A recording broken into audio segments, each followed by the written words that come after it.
नमस्कार मित्रांनो, जय शिवराय. डबूला भूक लागली म्हणून काल आईने करंज्या बनवलेल्या आहे, ती आता खाती आहे. आणि आम्हाला आता जायचं आहे बाहेर. तिला खूप दिवसापासून मागे लागली होती की तिला नाही का झोका खेळायचा आहे. तर सर्कसमध्ये चाललो आहे आम्ही. आणि हे बघा, आम्ही सर्कसमध्ये आलो आहे, जी वडगावमध्येच आहे, बस स्टॉपच्या बाजूला.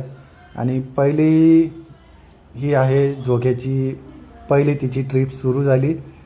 ट्रिप म्हणते तर तिला एक एन्जॉय करायचं होतं म्हणून आणलं तिला. नंतर आम्ही ते सर्कल काय फेकतात वगैरे काय ते खेळलो, पण ते आता काय एक पण लागलं नाही. सगळं खेळूनच मोकळं झालं. त्यामध्ये गेले त्यामध्ये 50 रुपये. नंतर जम्पिंग राऊंडमध्ये ती गेली, तिथंही एन्जॉय झालं तिचं. लहान मुलाला ती समोर बघू शकता तुम्ही, तिला उठूनच देत नव्हती. आणि हा आहे जो नजारा सर्कसमधला, तुम्ही पाहू शकता. खूपच सुंदर असं. मी पहिल्यांदा इथे गेलो आहे एवढ्या जवळ असून तरी पण. त्याच्यानंतर वॉटर टँकमध्ये ती काय असेल ते खेळत होती, ती सेल्फ राऊंड वगैरे मारत होती ती त्याच्यामध्ये एक.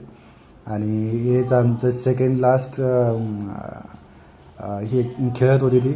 आणि याच्यानंतर मग मॅडमला भूक लागल्यासारखं वाटली परत, तर परत एकदा एनर्जी ड्रिंक म्हणून पिलं आणि त्यानंतर घरी